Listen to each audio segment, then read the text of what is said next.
1984 का सिख दंगा, उस जमाने के लोग 80 के दशक के लोग भुलाए ना पाए होंगे उन दृश्यों को, उन दंगों को।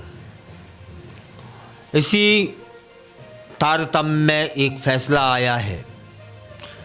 उस समय के कांग्रेसी सांसद हुआ करते थे सज्जन कुमार, उनको दोषी करार दिया गया है। 40 साल बाद न्याय मिला है, ऐसा कहा जा रहा है। दिल्ली की एक अदालत ने 1984 सिख दंगों को लेकर 2 लोगों की हत्या के मामले में कांग्रेस के पूर्व सांसद सज्जन कुमार को दोषी ठहराया है।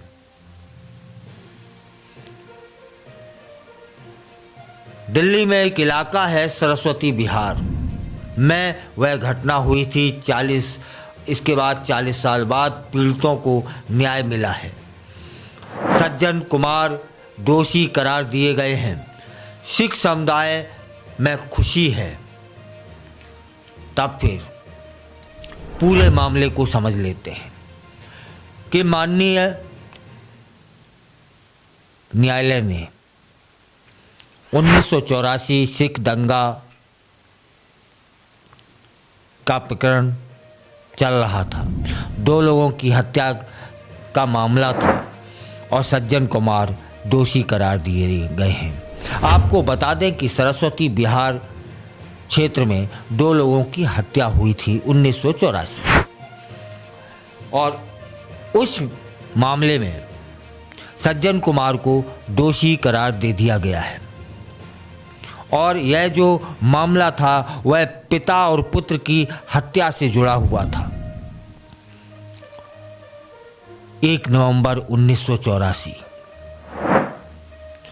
सरस्वती विहार में जसवंत सिंह और उनके बेटे, जिनका नाम था तरुणदीप सिंह, की हत्या हो गई थी। इस मामले में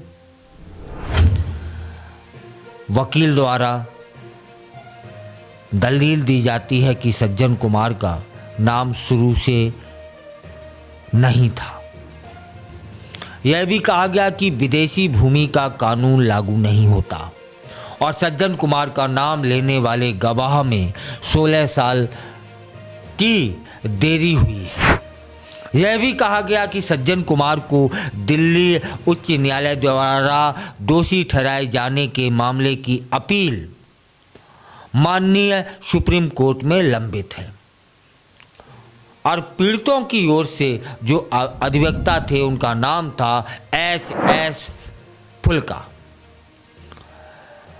इस मामले में दंगा पीड़ितों की ओर से वरिष्ठ अधिवक्ता HS फुल्का अदालत पहुंचते हैं और वे अपनी दलील देते हैं कि सिख दंगों के मामले में पुलिस द्वारा जांच में छेड़छाड़ हुई थी। पुलिस की जांच बहुत धीमी थी। आरोपियों को बचाने का भरसक प्रयास किया गया था। उन्होंने अदालत में यह भी कहा कि दंगों के दौरान जो वहाँ पर माहौल था, स्थिति थी, वह असाधारण थी। इसलिए इन मामलों को इसी संदर्भ में निपटाया जाना चाहिए। तब फिर माननीय न्यायालय ने 1984 सिख दंगों को लेकर पूर्व सांसद को दोषी करार दिया और जब दोषी करार वे हो गए हैं तब फिर इंतज़ार होना चाहिए हम सभी को कि उनको उन दंगों के लिए क्या सज़ा देगा माननीय न्यायालय। सज़ा का इंतज़ार पूरे देश को होगा। फिलहाल तो सज्जन कुमार संकट में आ गए हैं। कांग्रेसी नेता हैं, कांग्रेस के सांसद रहे हैं, वहीं सिख समुदाय खुशियां मना रहा है और प्रार्थना कर रहा है प्रभु से कि देर से ही सही, 40 साल बाद ही सही न्याय तो मिला। सज्जन कुमार दोषी तो करार दिए गए, अब वो दोषी करार तो हो गए हैं, सजा क्या मिलेगी? क्योंकि वो दृश्य उस दशक के लोग आज तक भुला न पाए होंगे। किस तरह का माहौल बना था पूरे देश में, किस तरह के वे दंगे थे, असाधारण माहौल था, सोचने से ज़्यादा परे स्थिति निर्मित हो गई थी देश में। अब सजा का इंतजार पूरे देश को है।